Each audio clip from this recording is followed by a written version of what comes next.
کل لڑکیاں جو ہے پیدا ہونے پر گھروں میں خوش نہیں ہوتے ہیں لوگ، بلکہ ابارشن کروا دیا جاتا ہے، یا جان لینے پر تو بچیوں کی جان لے لی جاتی ہے کہ بچی ہے پیٹ میں تو اس کو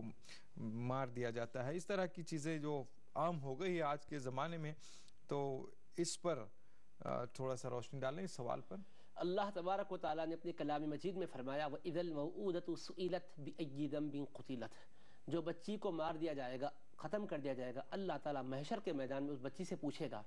یہاں ایک خاص بات غور کرنے کی ہے، ایک بچی کو اس کا باپ یا اس کی ماں ختم کر دیے ہیں تو اللہ تعالیٰ سوال ماں باپ سے نہیں کرے گا، بچی سے پوچھے گا بِأَيِّ ذَنبٍ قُتِلَتْ، بتا کس جرم کے بدلے تجھے قتل کیا گیا ہے۔ تو انسان سوچتا ہے کہ قاتل سے پوچھنا تھا، مجرم سے پوچھنا تھا، لیکن اللہ مجرم اور قاتل سے پوچھنے کے بجائے اس سے کیوں پوچھ رہا ہے؟ تو مفسرین نے بڑی لطیف بات بیان کی ہے، وہ یہ ہے کہ اللہ تبارک و تعالی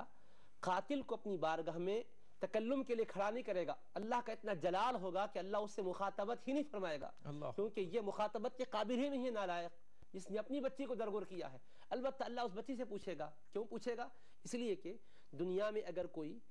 دوسرا قتل کرتا کسی کو تو باپ کیا کرتا تھا، میری بیٹی کا قتل ہوا کہہ کر مقدمہ دائر کرتا تھا، مگر اس بچی کا قاتل کوئی اور نہیں ہے، خود اس کا باپ ہے۔ جب باپ جو کہ اس کا سہارا بننے والا تھا وہی قتل کر چکا ہے، تو اس بچی کی طرف سے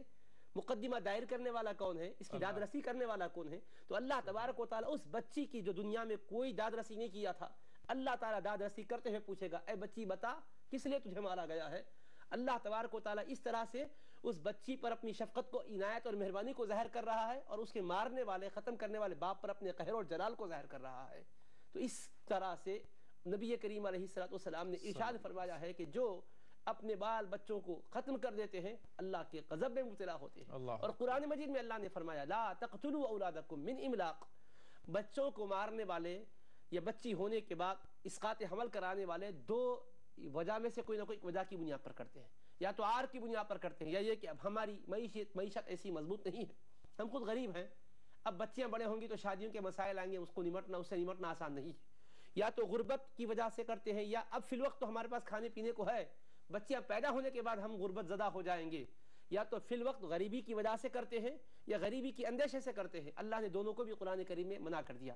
فرمایا لا تقتلوا اولادکم من املاق، غربت میں مبتلا ہے سمجھ کر اپنے بچوں کو مت مارو، تم اگر غریب ہے تو کیا ہوا، بچی آنے کے بعد کیا ہوگا، نحن نرزقکم وإیاہم، ہم ان کو تم کو بھی رزق دیں گے ان کی بدولت اور ان کو بھی رزق دیں گے۔ یعنی آج غربت تمہاری جو ہے یہ بچی کے قدم کی برکت سے ختم ہوگی، رزق تمہیں بھی ملے گا اس کو بھی ملے گا۔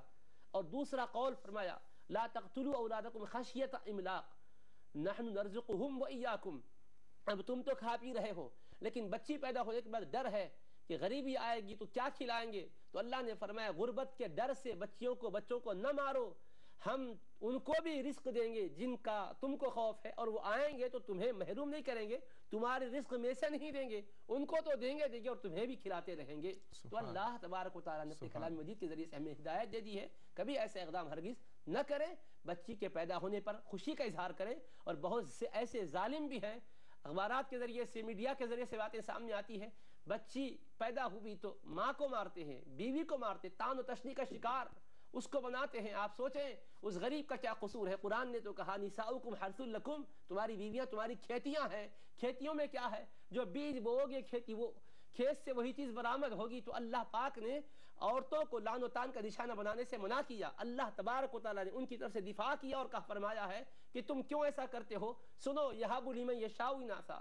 ویہب لمن یشاء الذکور، عورت کو مت دیکھو جس سے بچی جنم لی ہے، ارے پیدا کرنے والے خالق کو دیکھو جس کو چاہتا ہے بیٹیاں دیتا ہے، جس کو چاہتا ہے بیٹے دیتا ہے۔ اللہ نے بیٹی کا ذکر پہلے کیا، بیٹے کا ذکر بعد میں کیا، اور بتایا کہ بیٹی میں ہی دیتا ہوں، بیٹا میں ہی دیتا ہوں، اور جس کو چاہتا ہوں تو دونوں بھی دیتا ہوں، جس کو چاہتا ہوں باز کر دیتا ہوں۔ تو یہ میری عطا ہے، میں بہتر جانتا ہوں تمہارے حق میں کیا بھلائی ہے، اس لحاظ سے اللہ کی عطا سمجھتے ہوئے اس سے آپ محبت کریں، پیار کریں۔ بچی آپ کے لیے رحمت اور برکت لے کر آتی ہے، ارے آپ قبر میں جائیں گے تو اس کا فیض ملے گا، حتیٰ کہ جو بچی